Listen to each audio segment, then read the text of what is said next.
Welcome back to Drowsy Myths, where forgotten legends unfold at an easy pace and dusky visuals keep the screen restful.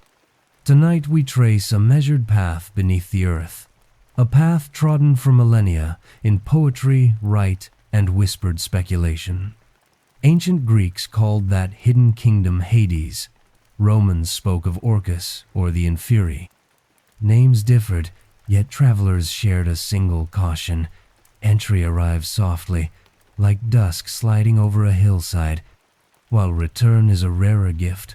Settle in as we follow that muted road all the way from sunlit soil to the still chambers of judgment. Along the way, we'll pause at silent rivers, meet the ferryman who never rushes, and observe the faint stir of pomegranate leaves in a lamplit garden. 10 segments mark our progress, each one a deeper layer of shadow and understanding. Let the surface world recede. Imagine a hush gathering just behind your ears.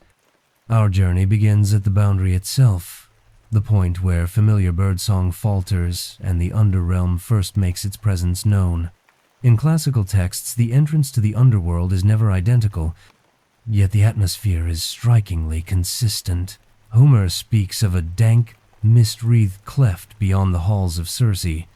Pausanias points to Cape Tenerum, where a low cavern exhales cold vapor even at midday.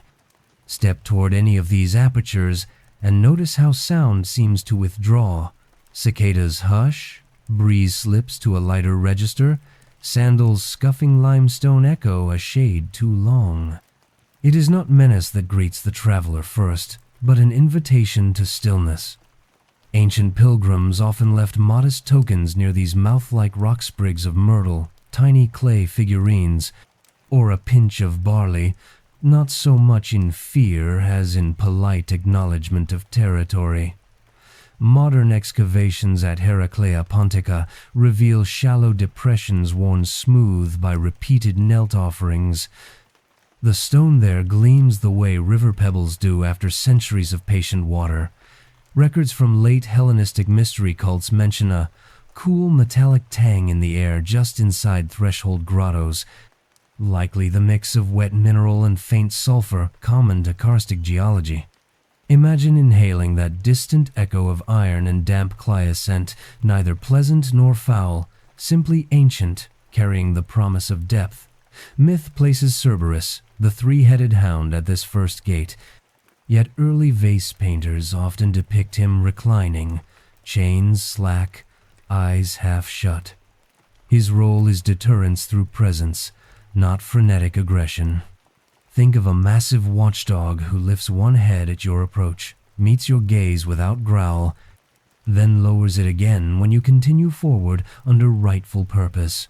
Orphic gold tablets, delicate foil squares, interred with initiates list short formulae to be spoken beyond the gate. I am a child of earth and starry heaven. My race is of heaven alone. The phrasing is gentle, a statement of origin rather than a demand. Scholars believe these lines served less as magical passwords and more as reminders of identity, a whispered assurance to the traveler that descent does not erase provenance. Roman poets, inheriting Greek lore, imagined monumental archways of bronze. Virgil describes doors engraved with mythic shapes that seem to breathe. Archaeology finds no such gates, yet in Etruscan tombs we discover painted door panels on the rear wall portals, leading nowhere physical, implying a threshold meant for the spirit alone. Pigment traces of deep umber and soot black survive, still matte against tufa stone, still absorbing torchlight instead of reflecting it. Cross fully into the passage and your ears find new companions. The distant drip of limestone water striking into unseen pools, an occasional tremor that might be shifting roots, or perhaps the muted beat of your own pulse amplified by enclosed rock. Ancient pilgrims liken the acoustics to standing beneath a marble cup. Everything external dulls, everything internal grows clearer. Writers from Plato to Plutarch remark that those who entered sacred caves for ritual catabasis emerged calmer, their speech slowed. Modern psychologists would point to sensory deprivation and heightened self-awareness.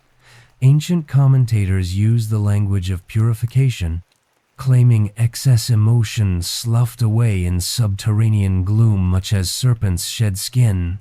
Tradition advises visitors to cup groundwater in their palms and taste a single drop in act, both practical and symbolic. The palate grows accustomed to mineral tang before meeting the great rivers ahead, and the gesture previews a truth echoed throughout underworld lore. Every barrier here is crossed by degrees, never leaps. With the surface light now a faint memory behind you, the corridor broadens.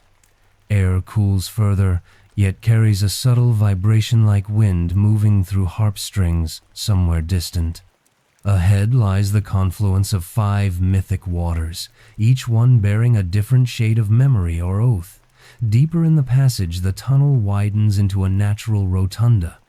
Overhead, the ceiling arcs like the inside of a seashell, striped with bands of chalk and smoky quartz.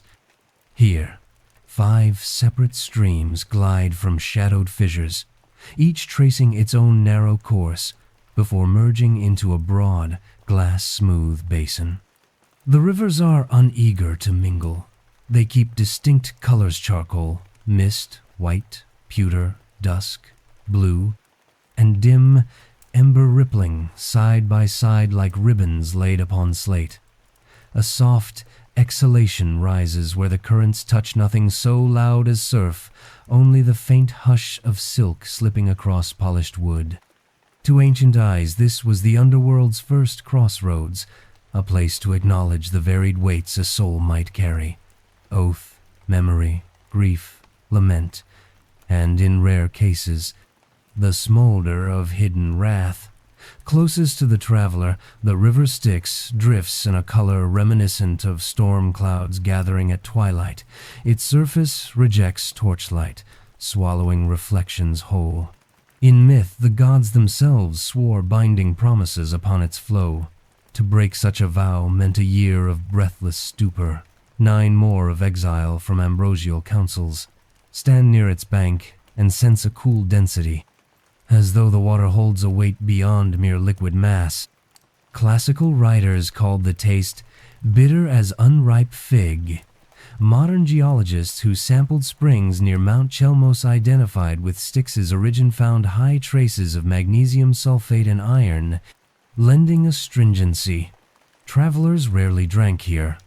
Instead, they bent, touched fingertips to the current, and pressed the moisture to closed eyelids, symbolically sealing words spoken in reflection. A few steps west, the channel of Lethe glimmers almost colorless, its flow so quiet that only the faintest spiral swirls mark passage. Lethe means oblivion, yet its role was not cruelty but mercy, to rinse the sharp edges of mortal memory, allowing weary minds to drift unburdened into calm eternity. Initiates of Orphic rites hope to bypass Lethe, clinging to consciousness. Others willingly sipped, trusting peace. The water's imagined flavor is subtly sweet, like rain caught in a clay bowl after passing over almond blossoms, followed by a soft numbness at the back of the tongue. Poets liken the experience to standing in snowfall. Sounds recede, colors mute, thought itself becomes drowsy feather, light. Across a tongue of black sand shingle flows Charon, whose surface carries gentle eddies tinted pewter. Its name derives from Aeacus, but the grief held here is reflective rather than violent, akin to an old bruise one presses to feel the lingering ache. Greek folklore placed numerous earthly springs as tributaries, notably at Epirus, where archaeologists unearthed necromantic oracles, stone chambers, where petitioners murmured to shades, while black eels curled in subterranean pools. Kneeling at Acheron, one hears soft, percussive taps droplets falling from stalactites, over Hades sound, reminiscent of distant footfalls upon marble.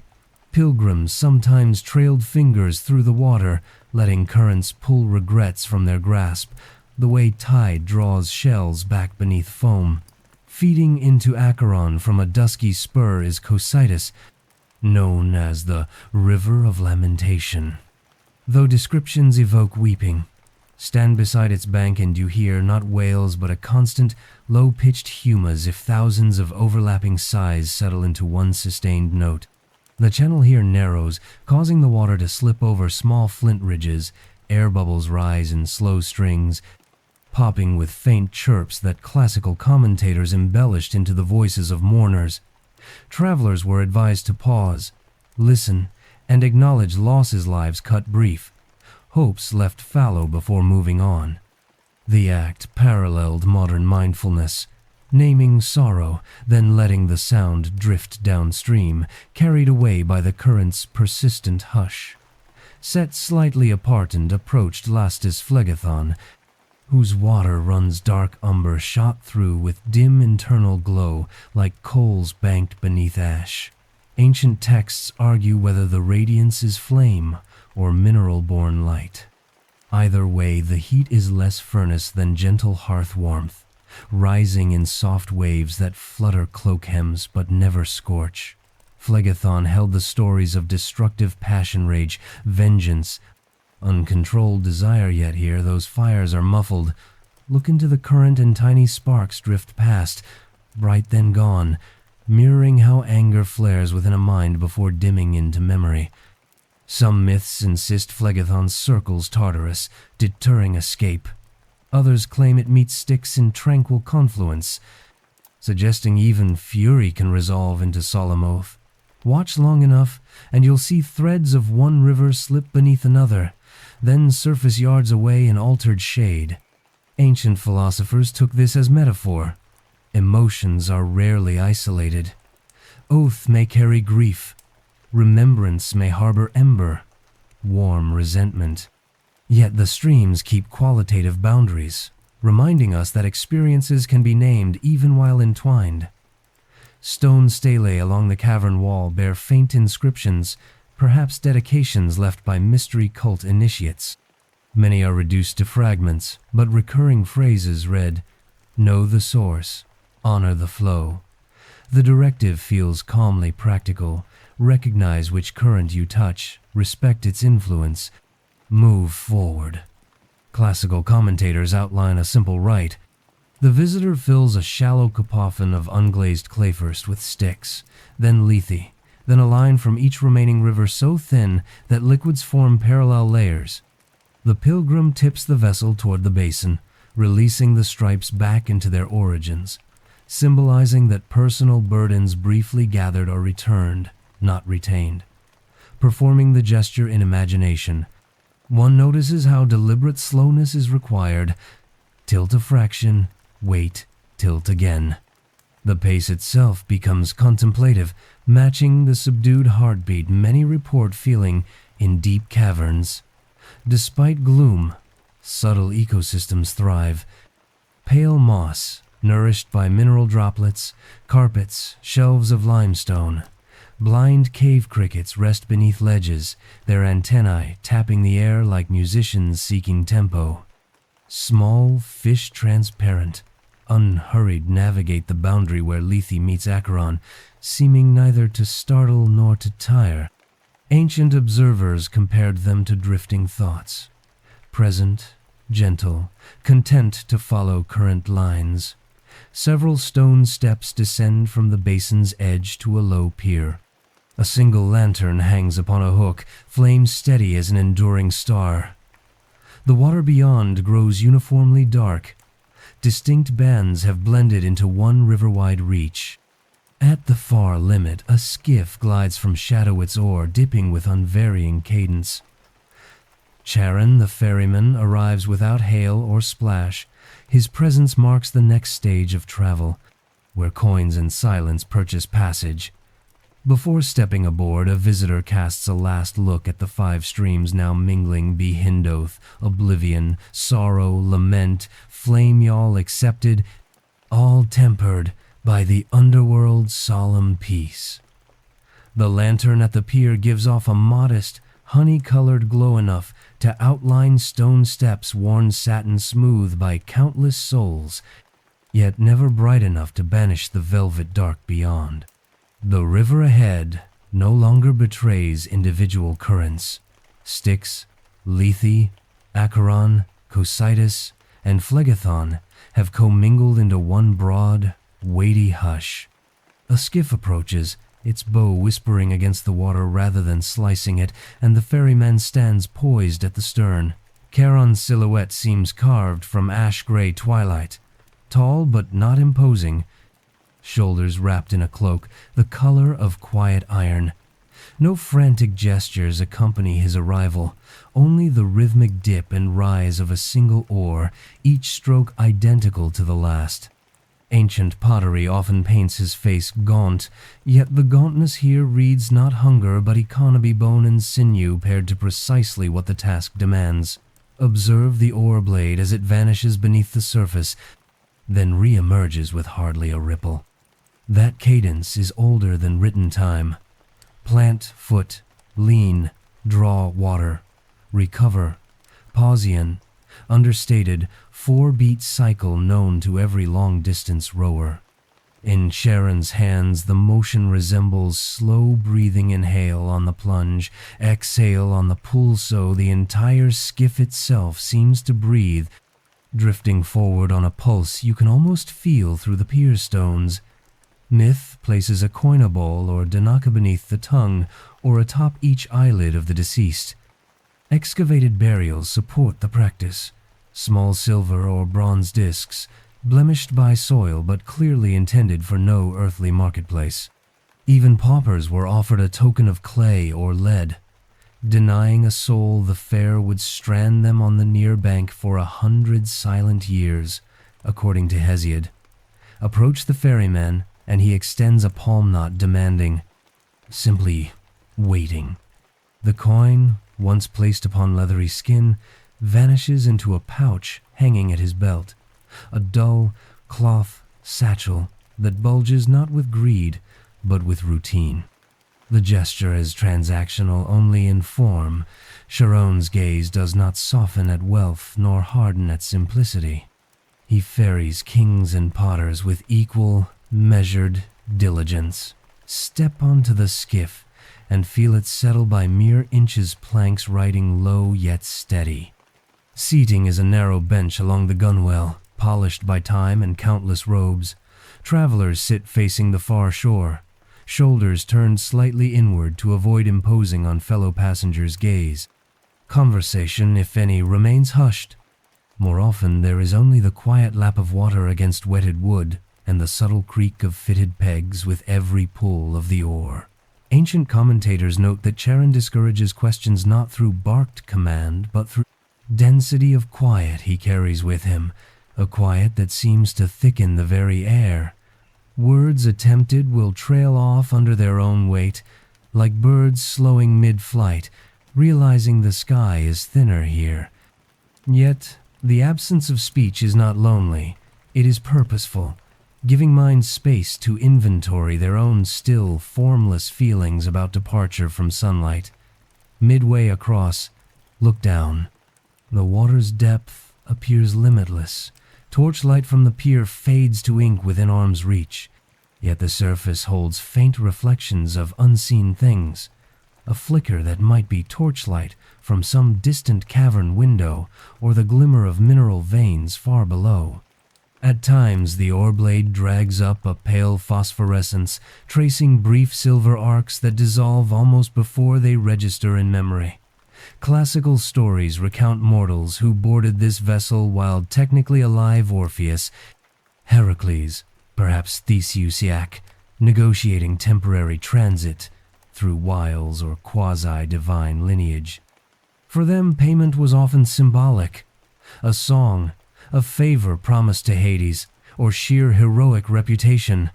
Yet even these luminaries respected Charon's cadence, refraining from boastful speech.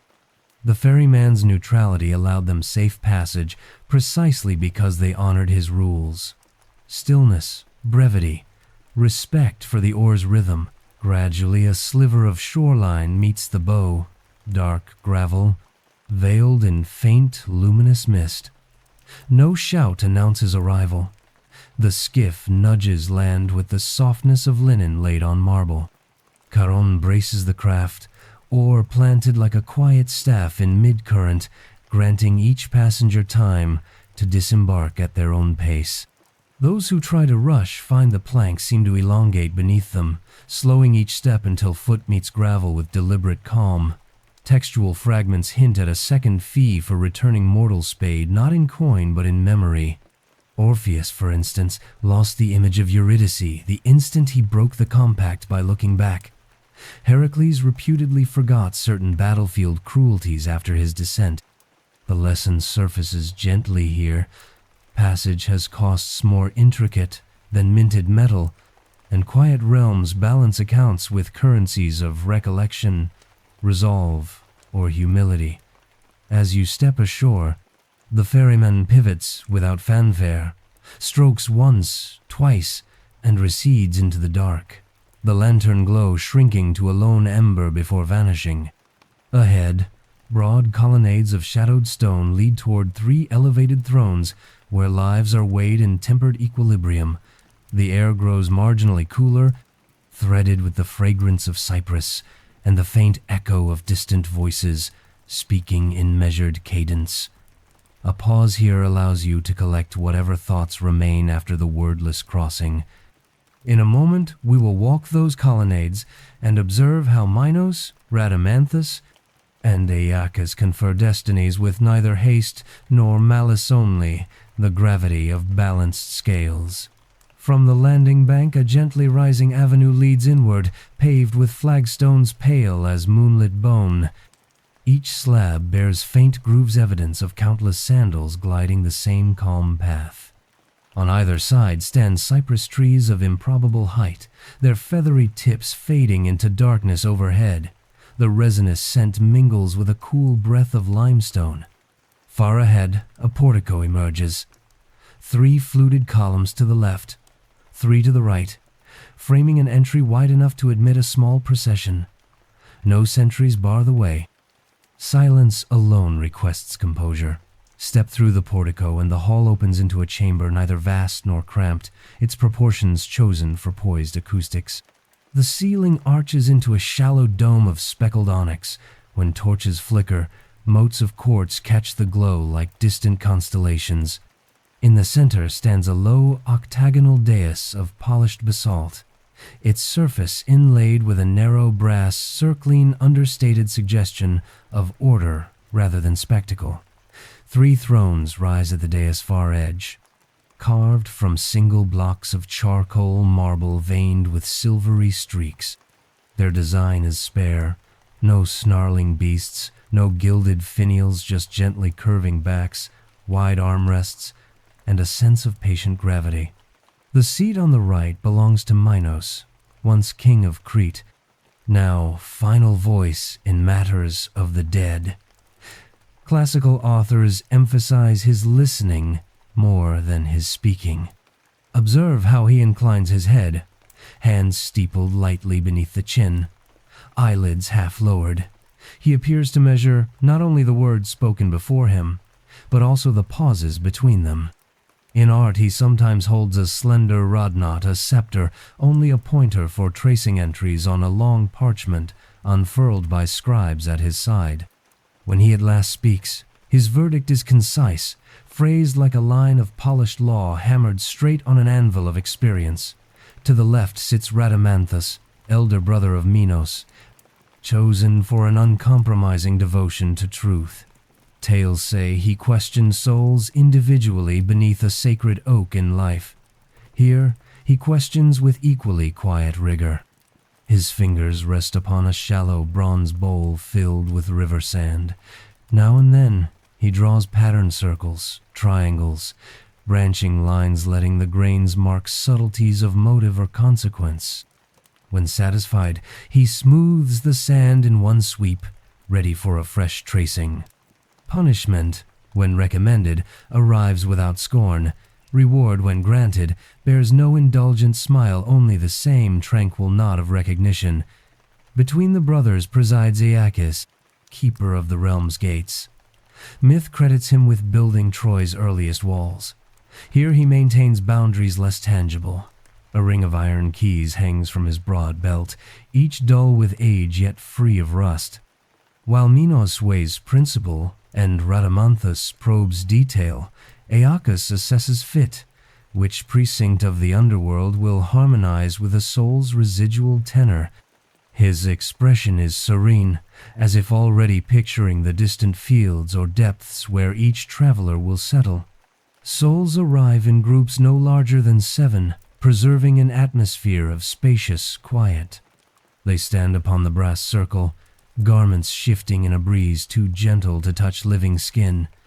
No shackles link them. Each soul's own memories serve as escort. When addressed, the newly dead answer in voices hushed yet clear, recounting deeds, motives, and overlooked consequences. The judges do not interrupt. Even self-incriminations are received with the same level regard as proud confessions. Contrary to later iconography, no grand balance hangs overhead. Instead, judgment unfolds through subtle resonance. After testimony, Minos closes his eyes. Listeners sense a tremor faint, like a single harp string plucked somewhere behind the walls. Scholars interpret this as the moment the soul's inner weight meets an unseen measure. The vibration quickly subsides, and with it uncertainty. Verdict emerges not as sentence, but as placement, matching temperament to terrain. To the dais' rear, rows of upright tablets stand in elliptical formation. They are cut from pale alabaster, surfaces etched with sigils too fine for mortal sight. When a ruling is delivered, one tablet flashes soft gold, then calm again, signaling the entry is complete. Scribes of smoky quartz, featureless save for faint internal luminescence, glide forward, guide the soul toward its path, and restore stillness behind them. Infants, the unjustly condemned, and those claimed by sudden mischance receive a gentler protocol. They are escorted to a side altar where cypress oil lamps burn with steady clarity. There Rhadamanthus lays a finger to the brow, imparting the faintest warmth, a gesture Homeric commentators liken to wiping condensation from glass. These souls move next to Elysian educator elders famed for wisdom in life who accompany them onward with slow-spoken lessons rather than formal judgment. Conversely, notorious offenders Ixion, Tantalus, Sisyphus stand asymmetrically off-center on the brass ring, their imbalance immediately felt in the chamber's acoustic. The air seems to hold its breath. Yet even their dispatch to Tartarus lacks theatrical condemnation. The hall remains level and impartial, as though the very architecture enforces poise. When deliberations conclude, the floor opens into 3 broad corridors, each lit by torches of different hue. Souls bound for the Asphodel Plain follow lamps of soft pearl, their glow as even as a fog-sheathed dawn. Those destined for Elysium walk a passage radiant with mellow saffron, hinting at late afternoon sunlight without heat. The rare path to Tartarus is illuminated by lambent garnet, neither flaming nor flickering, simply steady as if warning is best delivered without alarm.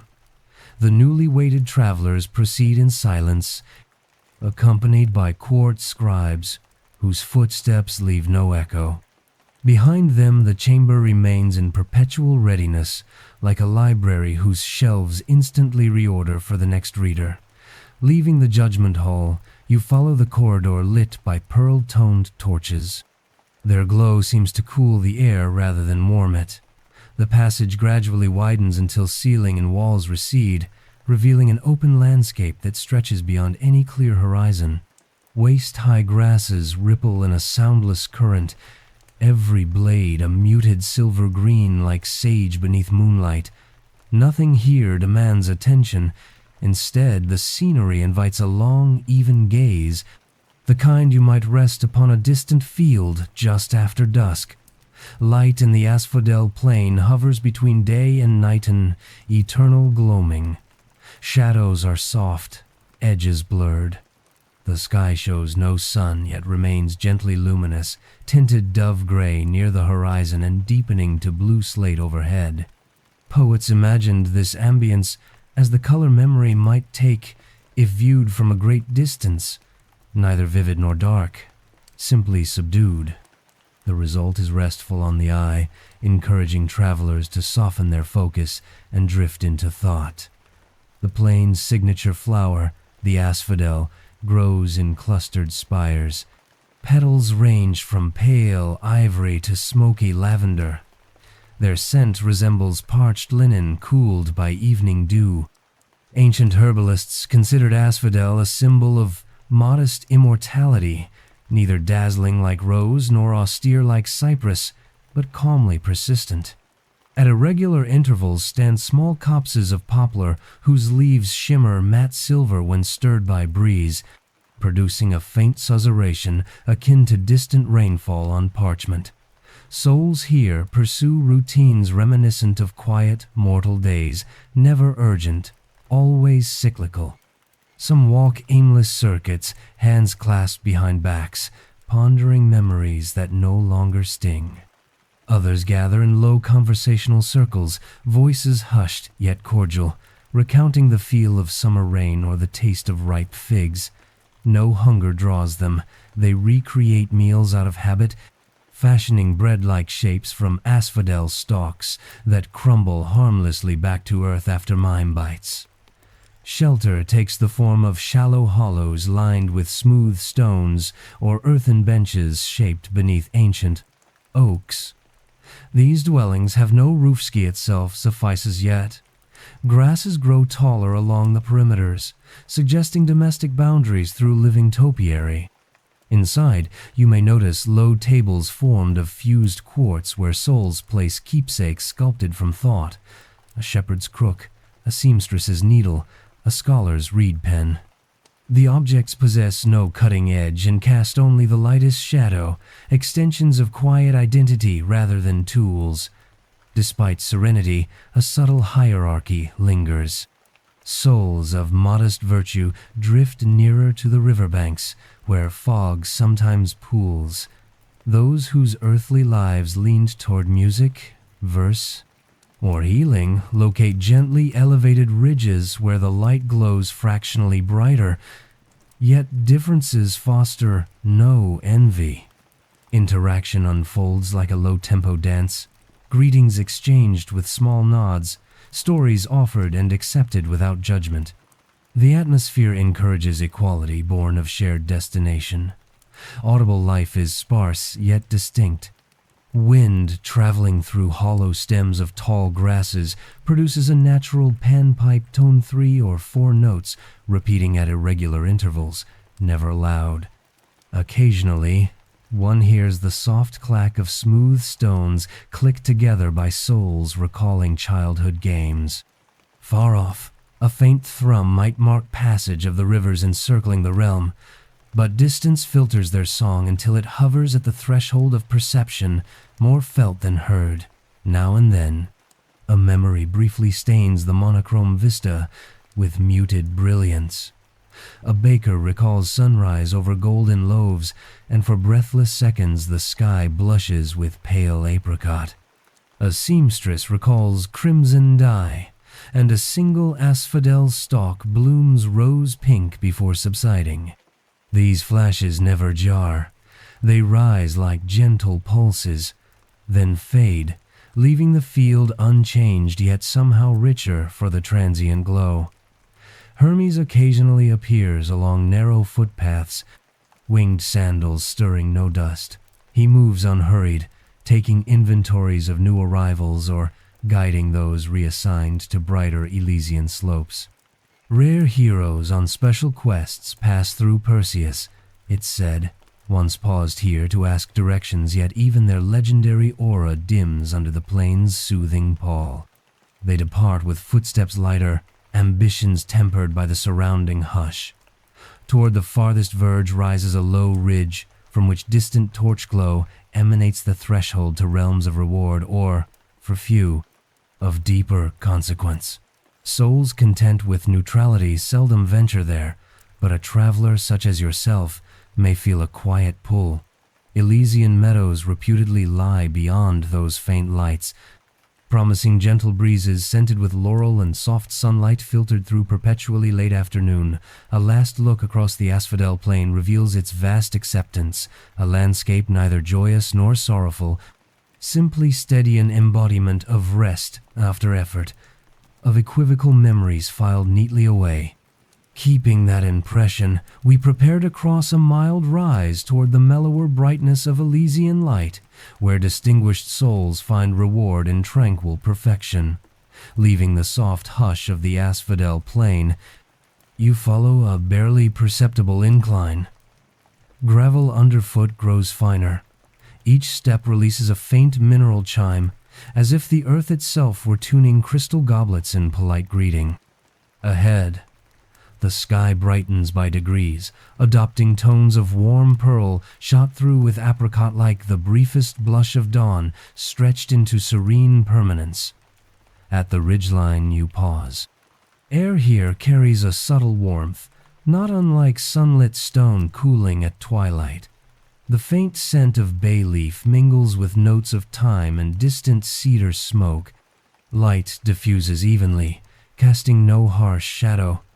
Instead, every object seems rimmed with a delicate halo, an optical sigh smoothing edges. The ground slopes into meadows, quilted with low, velvety grasses. Interspersed are clusters of asphodel still, but now their stems share space with laurel, wild iris, and pale narcissus, blooming in perpetual rotation, unfettered by season. Brooklets thread the fields, water running so clear that pebbles appear magnified, their quartz veins glinting like thawing frost. Each brook hums a steady three-note cadence, soft enough to sit beneath without competing with thought. Dotting the meadows are modest colonnadous 4 or 6 marble pillars supporting nothing but sky.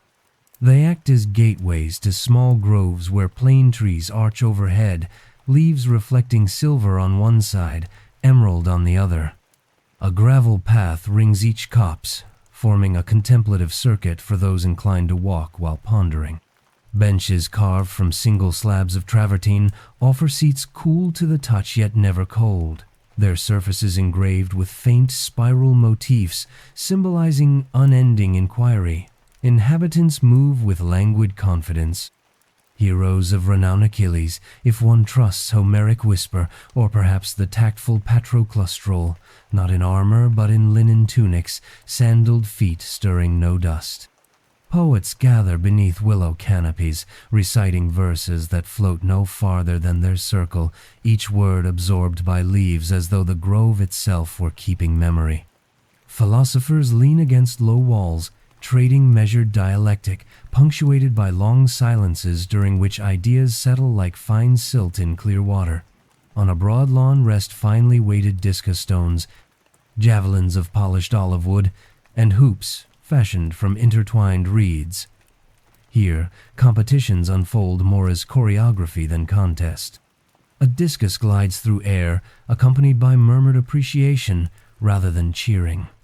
A javelin arcs, lands with a soft thud, and its thrower smiles, content whether distance is extraordinary or modest.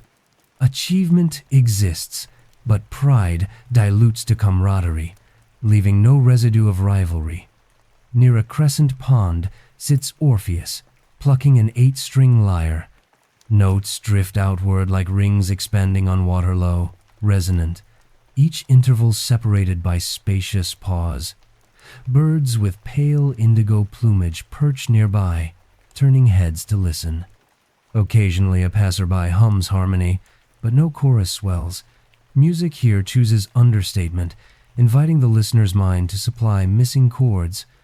Architecturally, Elysium includes freestanding porticos that shelter bibliothecae vitae, libraries of life. Each houses translucent scrolls suspended rather than shelved, threads of silk supporting them in vertical rows. When approached, a scroll unfurls silently, revealing faint gold script that recounts highlights of a soul's mortal path, acts of generosity, discoveries made, small kindnesses offered without witness. Readers seldom linger on a single scroll. They drift isle to isle, savoring anecdotes the way one sips mild tea. Though judgment is complete, Rhadamanthus visits Elysium periodically, greeting residents not as arbiter but as curator of balance. He hosts informal colloquia beneath plane tree shade, posing gentle questions. Which aspect of virtue proves most elusive in memory? Then, listening as participants reflect. His presence radiates calm assurance, a reminder that reward itself must remain fluid, adapting to the evolving reflections of its recipients.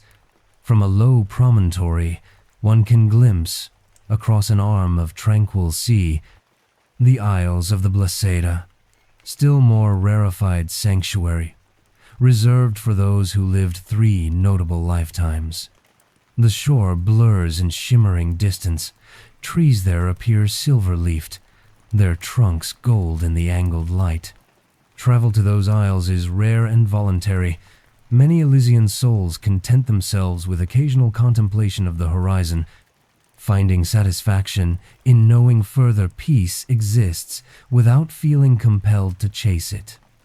Small plots of barley and grapevine flourish nearby, not out of necessity, but in homage to earthly joys. Tending them becomes meditative ritual. Pruning vine shoots with obsidian knives that glide as though guided by thought, or harvesting clusters already free of pest or rot.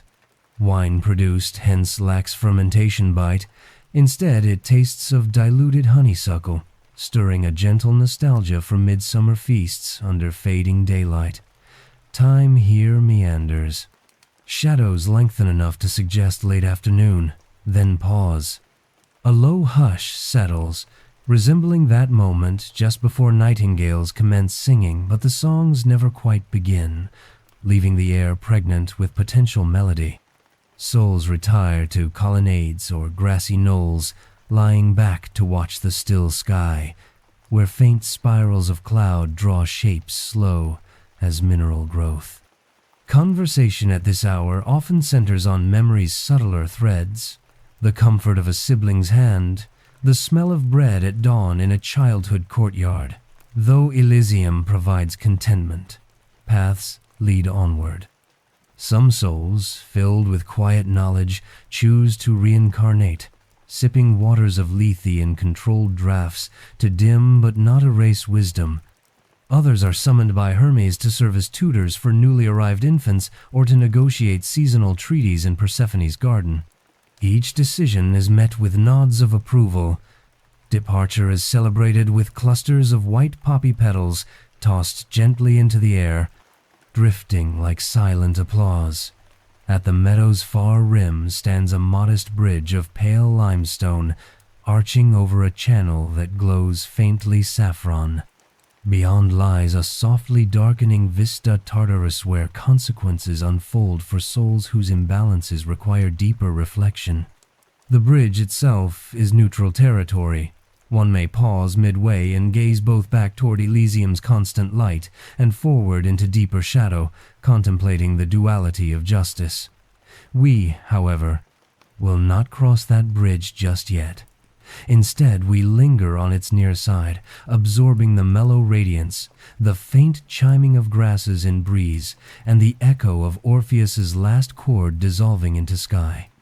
From here, our journey will curve downward into the muted chambers of Tartarus, not in horror, but in respectful observation of consequence, tempered by cosmic restraint.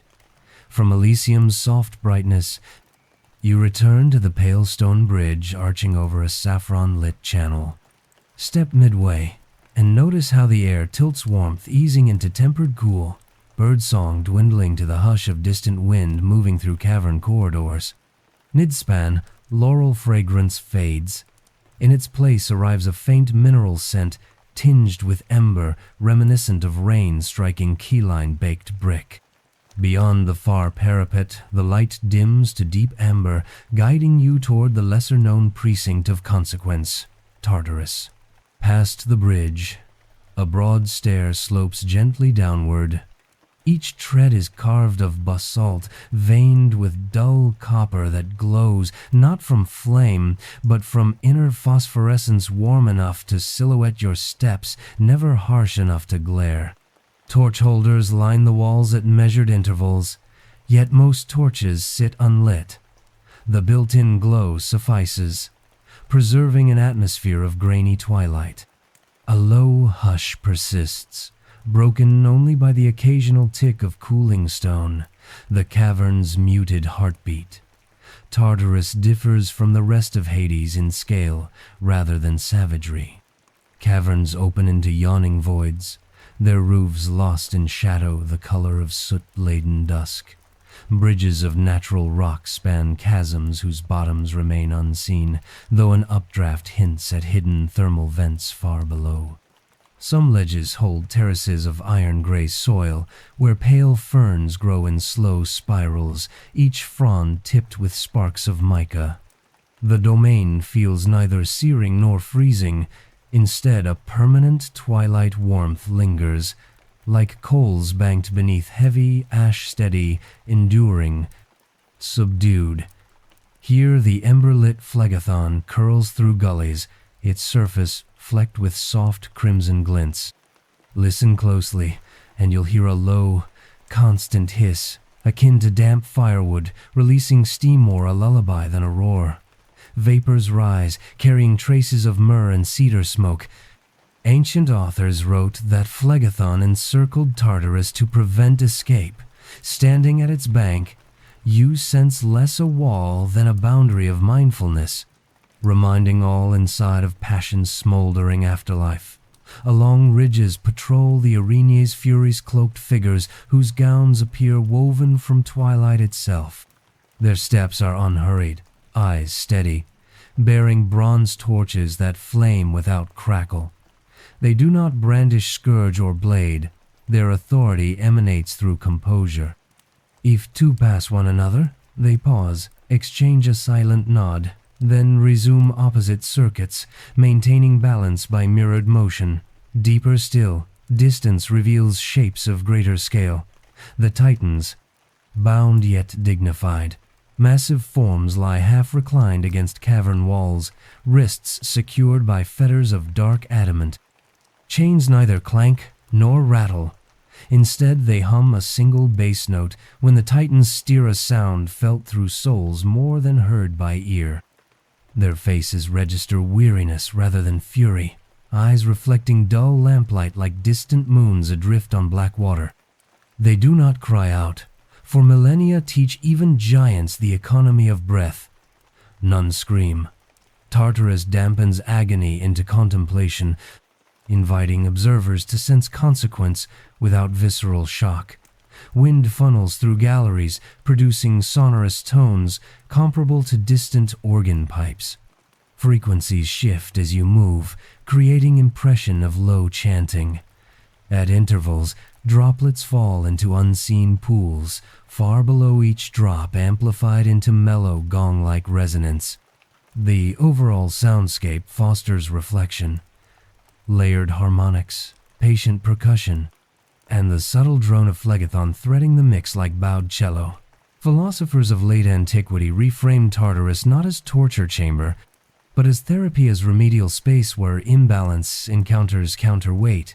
The still heat tempers excess, repetition offers patient instruction, and enforced quiet invites self-hearing. Viewed through that lens, the domain becomes a vast monastery of consequence, its residents monks of their own past missteps, learning discipline by enduring their echoes. Rarely, Hermes descends, his caduceus shedding soft silver pulses across cavern walls.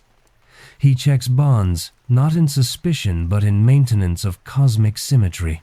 On even rarer nights, Persephone herself visits, bearing a single lantern whose radius of warm light brushes each punished soul, offering momentary solace without altering sentence. Her passing leaves behind faint aroma of pomegranate blossoms, quickly absorbed into ember-tinged air. Only two egresses diverge from Tartarus. One returns toward judgment halls, sealed except when decreed by the Moirai.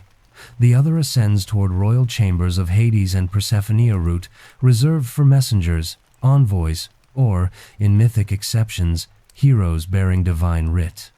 Our exploration will follow that latter path, climbing narrow switchbacks carved into basalt, where stone lanterns cast overlapping pools of amber and rose until the gloom softens into garden twilight. Pause a final moment at Tartarus's rim. Feel the moderated warmth on skin, hear the organ wind hum circling enormous pillars, acknowledge the quiet reciprocity of wrongdoing and reflection. When you turn upward, shadows recede. Ahead blooms a cooler glow, scented faintly of myrrh and damp soil sign that you near Hades, Persephone's court, a realm of measured rule and seasonal accord. Leaving Tartarus's muted warmth, you climb narrow switchbacks hewn into basalt. At each turn, a low lantern glows rose gold, casting elliptical pools of light that overlap like stepping stones. The air cools by degrees. Ember smoke gives way to hints of myrrh and damp loam. Presently, the path widens beneath an arcade of obsidian columns whose surfaces mirror passing lamplight in blurred ribbons. Above, a vaulted ceiling of crystalline rock captures stray glints, resembling a dusk sky pricked with early stars. Beyond the arcade lies a spacious court paved in flagstones veined with faint silver. Voices here fall automatically to whispers, hushed by the acoustic that returns every sound half a heartbeat later. Planters carved from porous pumice hold dark-leafed shrubs sporting pale blossoms pomegranate, myrtle, and night-blooming cereus that exhale fragrances balanced between sweet and astringent. A fountain, low and circular, murmurs at the courtyard's heart. Its basin catches a continuous thread of water that rises, arcs, and returns without splash, producing a soothing, flute-like note on each landing. Twin doors of polished hematite swing, without creak, revealing a hall long and proportionate, lit by suspended orbs of smoky quartz. Each orb encloses a quiet flame that flickers within but never wavers outside. At the far dais stand two thrones, one of deep onyx shot with emerald veins. Hades' seat, another of hematite edged in rose gold Persephone's. Neither towers, backs curve in measured arcs, as though built for contemplation rather than display. Between the thrones, a narrow table holds a single iron key, a shallow clay bowl of soil, and a small crystal vial of clear water symbols of domain, growth, and renewal. No gods flank the dais. Authority here rests in accord rather than force. Hades typically sits with one arm resting lightly on the throne's armrest, the other hand cradling a scroll of thin lead sheet etched with names newly judged. His expression is serene eyes, neither cold nor warm, but observant, as though he listens for subtle shifts in the realm's inner rhythm. When issues arise boundary disturbances, river course anomalies speaks in concise phrases, voice level as basalt, neither weighted by anger nor lifted by overt kindness, simply exact. Persephone's presence softens the hall. Cloaked in dusky rose, she often stands rather than sits, fingertips brushing the crystal vial or the soil bowl while considering petitions from shades, furies, or industrious nymph attendants. Her gaze carries spring's promise even in underworld twilight, yet there is also depth knowledge of seed dormant beneath frost. When she smiles, torchlight seems to brighten by a subtle degree, though never enough to jar the eye. Morning, marked by a gentle chiming of crystal bells, sees Persephone tour the garden corridors, pruning vine tendrils illuminated by phosphorescent lichen. Hades meets scribes in the archive chamber, cataloging boundary oaths sworn on sticks. Mid-cycle, they convene at a narrow balcony overlooking Phlegethon's ember ribbon to review cosmos-wide omens, eclipses, comets, mortal rituals honoring the dead. Their conversation proceeds in calm counterpoint, their voice suggesting renewal, his ensuring stability until they reach consensus, recorded by a scribe of translucent quartz.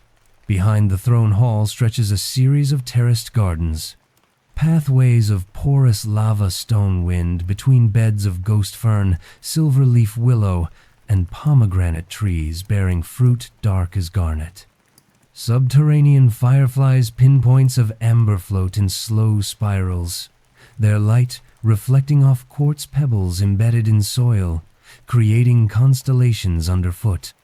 Visitors note a continuous heartbeat-like hush, the gentle pulse of geothermal warmth meeting cool cave air, manifesting as a faint, steady breeze. At garden center stands an arbor of interlaced obsidian rails supporting vine-thick pomegranate limbs. Here Persephone tends the fruit whose seeds once bound her to this shadowed world. She harvests sparingly, 6 seeds placed in a shallow alabaster dish, each turning cycle, one for every month she resides below. During her absence, the dish remains on a pedestal, seeds crystallizing to crimson glass, a reminder to Hades and to the realm of her promised return. Shades petition the royal pair for minor redress. Misplaced memories, riverbank disputes, requests to visit Elysian relatives. Antechambers host these scaled discussions. Hades listens first. Persephone offers amendments, perhaps granting a night of dream, visitation, or permission to exchange keepsakes across the Lethe. Decisions conclude with placement of a clay seal into a channel of cool water. As the seal dissolves, the request activates, no proclamation necessary. Twice yearly, Hermes escorts a conclave of river spirits, furies, and judgment scribes into the hall to finalize arrangements for Persephone's ascent or descent. The meeting feels less ceremony than quiet orchestration. Torch flames brighten fractionally when her departure nears, signaling warmth rising on the mortal surface. Upon her return, lamp glow cools to bluer tones, matching autumn's drift. Even color temperature becomes a language here coded, consistent, soothing. When restful hours descend signaled by extinguishing of half the hall's quartz orbs, Hades walks colonnades tracing the perimeter, ensuring boundaries remain unbreached. Persephone retires to a chamber draped in black velvet curtains embroidered with silver wheat stalks. There she hums low melodies, reminiscent of wind across spring barley, each note held long enough to fade into silence. Shades passing below slow their steps, lulled by the echoing underworld lullaby promising renewal even amid stone. Occasionally, the royal pair ascends together to a median grotto linking upper caverns. Here, a translucent skylight than crystal formed by volcanic pressure admits diffused surface moonlight. They stand side by side without speech, watching silvery glow mingle with amber lamplight on basalt floors, equilibrium embodied in luminous overlap. Afterward they descend again, Hades' footfall steady, Persephone trailing the faint scent of budding narcissus. Near the audience dais, 3 objects rest in perpetual balance. Bident of silence, short, 2-pronged, wrought of iron, as matte as cooled lava, used rarely. Its presence alone maintains order. Cornucopia of embers, a horn-shaped vessel filled not with fruit, but with softly glowing coals. Emblem of nourishment even in darkness. Diadem of cycles, Persephone's crown of woven silver vine bearing 6 moonstone buds that brighten or dim according to her months above and below. What distinguishes this court from mortal palaces is the absence of rivalry. Decisions unfold like duet. One voice introduces theme, the other resolves cadence.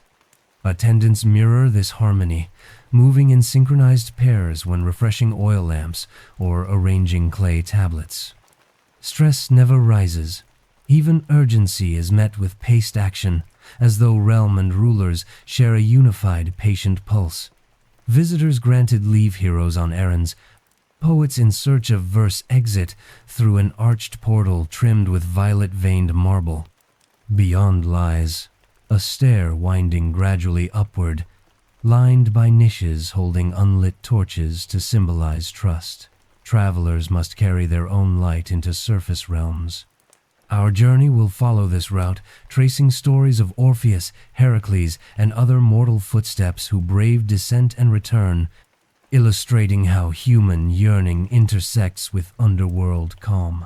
While most souls cross the underworld's boundary only after life's twilight, a slender thread of heroes and seekers ventured below while breath still warmed their lungs. They followed routes, familiar caves at Tainarum, Thesprotian springs, dim fissures on Sicily's slope, yet their purpose differed.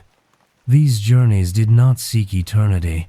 They sought answers, redemption, or the fragile company of someone lost. Orpheus, poet of Thrace, descended with nothing but his Kithara. Guides disagree on the path some name the Macedonian Pangaean, others the Argive coast, but all agree on one detail. His music served as passport. At Charon's pier the ferryman paused, head slightly tilted, as Orpheus drew a chord so soft it seemed conjured from breeze. Coin or no, the lyric sufficed. In the judgment hall, the three kings let verdicts pause mid-air while the melody unspooled, its cadence smooth as Lethe's hush. Even Sisyphus's stone lingered near the ridge crest, caught in the amber web of song, near Hades' throne. Orpheus's Pluto reclaimed Eurydice hovered on rising arpeggios. The monarch's still countenance shifted not, but Persephone's fingers rested on her cornucopia of embers, and a gentle glow brightened. They granted the boon condition of trust. When that trust broke at the final threshold, Eurydice faded like dew in morning sun. Orpheus turned back, carrying new verses tinged with tempered sorrow, proof that failure can still seed art. Heracles arrived bearing no lyre, only resolve and instructions from Tiryns' king. He wore the pelt of the Nemean lion, yet when Cerberus met him at the first gate, accounts say the hero did not wrestle immediately. First he extended a palm, allowing each of the hound's 3 heads to sample the scent of surface air. Only after this silent greeting did they engage, and even then Heracles applied hold rather than wound, guiding the creature upward as one might guide a reluctant ox. Throughout Tartarus, Titans rumbled in distant approval of strength wielded with restraint. Hades, witnessing the respectful struggle, conceded temporary loan of the guardian. Heracles' lesson lingers in underworld lore. Force tempered by courtesy opens doors brute power alone might seal shut. Companions Theseus and Pirithous sought Persephone herself as bride for Pirithousa, venture rooted more in impulse than understanding. As they entered the Hall of Thrones, a rare seriousness fell over the pair. Hades welcomed them to the seat of forgetful ease. They accepted the offered benches, expecting negotiation. The stone curved subtly, molding to thigh and spine, coaxing muscles to loosen. A low vibration akin to distant harp, bass rose through the seat, draining urgency. Minutesser hours slipped by, until time itself blurred. When Hermes arrived later to free Theseus, the hero stood slowly, joints stiff, memory dulled. Pirithous remained, still pondering a proposal long irrelevant, teaching that desire without reflection can become its own captivity. Odysseus never crossed Phlegethon. Instead, he halted at Erebus, a liminal shore where shades might be summoned. There he dug a shallow trench, poured honeyed wine, milk, and dark blood from a ritual ram-inviting voices rather than footsteps. The resulting chorus of ancestors and prophets offered guidance for his homeward course. Odysseus' venture underscores another path. Sometimes the underworld comes to the living when approached with deliberate right, proving descent need not always be physical. Guided by the Sibyl, Aeneas carried the fabled golden bough, its luminous leaves a passport acknowledged by every sentinel. In Asphodel he conversed with companions fallen at Troy. In Elysium he met his father Anchises, who unfolded visions of Rome waiting in unborn centuries. Aeneas' journey illustrates the underworld as archive of possibilitia, place where future and past share one quiet reading room, and where lineage gains calm context. Sent by Aphrodite to retrieve a casket of Persephone's hidden beauty, Psyche followed cave passages lined with advisory voices. Avoid sympathy for the laments of shades. Do not rest. Collect no stray gifts. She obeyed almost entirely. At the threshold of return, curiosity fluttered open the lid, releasing a sleep-laden mist. Psyche collapsed, but Eros intervened, pleading for her completion. The tale emphasizes underworld wisdom. Curiosity is valid, but timing transforms it into salvation or stumble. Across these varied narratives, several elements echo. A negotiated entry token, music, or right stands in for brute intrusion. Encounter with limitation trust, courtesy, patience, or curiosity becomes pivot point. Return with alteration song tinged by loss, strength moderated by respect, prophecy guiding foundation. Thus the underworld functions not merely as endpoint but crucible, its quiet forging mortal qualities into tempered insight. Each descent fed surface practice, Orphic tablets promising guidance, Eleusinian mysteries echoing Persephone's seasonal cycle, Sibylline books instructing Roman rites. Listeners by hearth or temple fire absorbed these accounts, finding in them a calm framework for their own fears of darkness and departure. Our survey of heroic footprints underscores how the living continually converse with realms below, shaping customs of burial, lament, and remembrance. We now turn to those rites of farewell themselves, coin on tongue, libation at grave, choral lament at dawn practices, meant to pave gentle roads for every traveler still to come. In most Greek households, death's first gesture was simple, a basin of cool water drawn at dawn. Relatives washed the body with measured strokes, olive oil, scented cloth, smoothing limbs that had known sun and sea breeze. The room stayed quiet. Splashes echoed gently against plaster walls painted in earth ochre. Washing served to purpose cleaning skin and clearing grief-blurred minds for the tasks ahead. Next came the placement of a small obol or danake. Some families tucked one silver disc beneath the tongue. Others settled twin coins atop closed lids, their soft weight a reminder of Charon's discreet palm. Metal cooled quickly against skin, but relatives lingered a moment, fingertips resting on forehead as though transferring calm into cooling flesh. Fresh laurel, myrtle, or asphodel garlands crowned hair. Thin lines of unmixed wine traced the temples in austere luxury intended not to mask scent, but to bless departure. Beeswax salve scented with thyme sealed lips, preserving a faint memory of hillside herbs. For a night, and most of the next day, the deceased lay on a low bier within the hearthroom.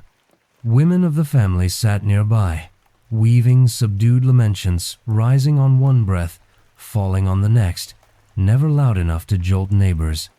Men fetched additional oil for lamps, their footfalls muffled by rush matting. Between laments, silence lengthened, letting listeners sense the ebb of communal heartbeat settling into slower tide. Before sunrise, torches flickered to life, their glow veiled in thin muslin so flames would not glare. The bier lifted onto shoulders, moved along pebble streets, flanked by quiet pipes, and a single frame drum struck at wide intervals. Boom, pause, boom. At each corner, the drum paused longer, giving torches time to gutter and flare. marking progress by light more than sound. Country burials favored hillside plots where cypress roots edged marble stelae. City graves lined the road beyond the gate, each stone engraved with relief's mother handing child a bird, warrior clasping a friend's hand, scenes of everyday tenderness rather than conquest. As earth covered the body, attendants poured 3 slow libations: water, honeyed wine, and finally cool olive oil, whose sheen lingered atop dark soil like a last reflected sky. Families returned on the 9th day, then the 30th, each time carrying diluted wine in clay oinohuai. Liquid dripped through perforated lids onto ground, the flow timed to the cadence of spoken names. Words and droplets, interleaved name, pause, drip until soil darkened in a neat oval, scent rising to mix with pine resin on the breeze. Once a year, some mourners traveled to Eleusis, lanterns shaded in deep blue to protect eyes from glare. There, within Megaron walls blackened by countless lamps, hierophants recited Persephone's descent and return. The final torch extinguished left participants blinking in sudden dark. Then a single crack of flint sparked renewed flame symbol. The departure cycles back to dawn, if patience holds. Stoa philosophers visited grave precincts, not for ritual, but reflection. Stoics traced concentric circles in dust, illustrating the soul's advance toward serene center. Epicureans leaned against marble, discussing atoms drifting in infinite calm. Even discordant schools voiced theses in tempered tones, mindful of resting neighbors. Coins no longer ride eyelids, yet we slip photographs into folded hands, tune playlists for hospital rooms, light battery candles at dusk. Processions reroute through traffic, but hearse engines idle softly at red lights, echoing the drum's intermittent boom.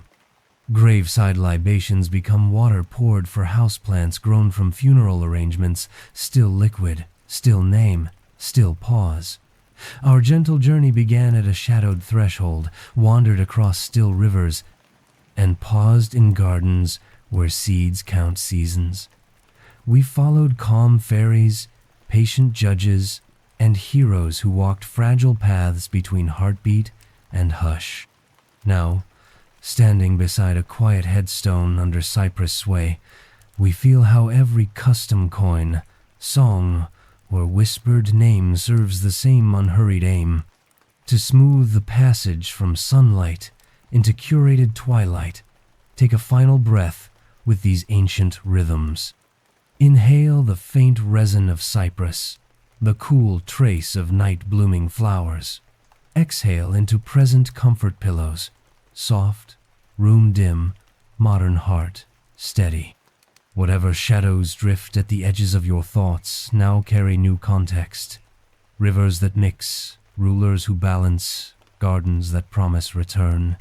May the hush of well-tended corridors follow you into sleep. May the lantern gardens glow behind closed lids, and may the measured oar of Charon remind your breathing to remain slow and even. When morning comes, recall only calm like asphodel under eternal twilight, ready to greet the day refreshed. Thank you for listening to Drowsy Myths. Until our next quiet tale, rest well.